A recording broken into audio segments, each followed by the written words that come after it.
Que a paz do Senhor Jesus transborde em teu ser, em tua casa.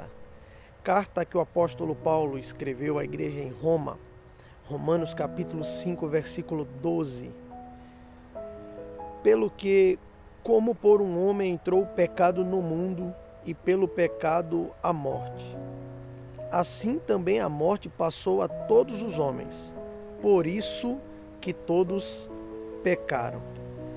Nós estamos diante de um texto sagrado que eu considero como a prova clara, a maior evidência de que eu e você somos pecadores, porque somos seres mortais. Eu e você vamos morrer um dia. Algumas curiosidades interessantes. Deus, ele não criou o pecado. O pecado, ele é um ato mediante a liberdade que Deus concedeu à sua criação.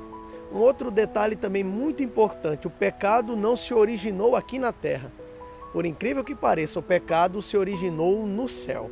Porque quando Deus criou seus anjos, os seres ministradores, Deus criou um querubim ungido, um aferidor de medidas, um querubim classe una.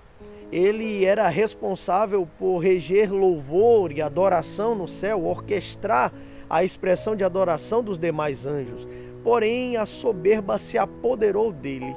Ele intentou ser maior que Deus. Em Ezequiel 28 está escrito que ele intentou estabelecer o trono dele acima do trono de Deus. Deus soberano, mas não tirano, o sentenciou. O sentenciou o expulsando do céu. E ele, com a sua cauda, está escrito no Apocalipse, que arrastou a terça parte dos anjos. E agora não mais conhecido como Lúcifer, porque foi este ser que Deus criou, Lúcifer, o querubim ungido, o portador da luz. Agora ele, expulso do céu, passa a ser conhecido como diabo, maligno, acusador. Ele então observa Deus criar, fazer a sua criatura, a sua imagem, conforme a sua semelhança, e observa o relacionamento que o homem tem com Deus, a intimidade, a comunhão com base no amor, mas também com liberdade para obedecer ou desobedecer. Ele vai então entrar em cena através de uma serpente e persuadir a esposa de Adão, Eva. Persuadindo Eva a observar o fruto que Deus disse que ela não deveria comer. Foi o único limite que Deus estabeleceu para a sua criatura. Ele persuade Eva, questionando-a acerca de ser como Deus ou acerca de ser filha de Deus. Ela então toma do fruto e come. É nessa hora que o pecado entra no mundo. É nessa hora que o ser humano peca, transgride, desobedece ao Criador. E diante desta ação, colhe também consequências. Quando o pecado entrou no mundo, trouxe dor, trouxe sofrimento, trouxe desordem, trouxe consigo a morte. Tanto é que o apóstolo Paulo, escrevendo nesta mesma carta aos Romanos, no capítulo 6, no versículo de número 23, ele declara que o pecado é o salário, não é? Ou melhor, que o salário do pecado é a morte. Que o pecado, ele tem um salário, tem uma recompensa, e a recompensa é a morte.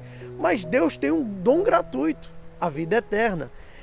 Nós não podemos nos achar bons, porque o próprio Jesus, ensinando Nicodemos, no capítulo 3 que João escreve, Jesus, ele vai dizer que o que é nascido da carne é carne. Tem uma natureza humana pecaminosa, portanto é necessário nascer de novo, nascer da água e do Espírito. Então Jesus vai ensinar que o que nasce na carne, todo ser humano tem uma natureza humana pecaminosa. E o apóstolo Paulo vai explicar que todos nós pecamos e destituídos estamos da glória de Deus. Então eu concluo com o que devemos fazer diante do nosso pecado, diante do salário para o nosso pecado, que é a morte, mas diante do dom gratuito que Deus nos oferece por amor. Nós devemos fazer o que o apóstolo João nos instrui em 1 João, capítulo de número 1, dos versículos 7 em diante. O apóstolo João vai nos dizer: se dissermos que não temos pecado, enganamo-nos a nós mesmos e a verdade não está em nós. Mas, se confessarmos os nossos pecados, Ele é fiel, Ele é justo para nos perdoar os pecados e nos purificar de toda a injustiça. Se dissermos que não temos pecado, não há verdade em nós. Nos enganamos e a palavra de Deus não está em nós. que devemos fazer então? Confessemos nossos pecados e alcancemos o dom gratuito de Deus. Vençamos o nosso pecado e andemos em novidade de vida. O pecado entrou no mundo trazendo muita destruição, mas assim como o pecado entrou no mundo, o Salvador também entrou no mundo. Você pode glorificar a Ele por isso? Ele entrou no mundo nos trazendo salvação e vida eterna. Portanto, este é o tempo de arrependimento e de confissão. Em nome de Jesus, receba essa palavra e seja muito abençoado por Deus. Até amanhã, até a próxima palavra, até o próximo vídeo, querendo o Senhor.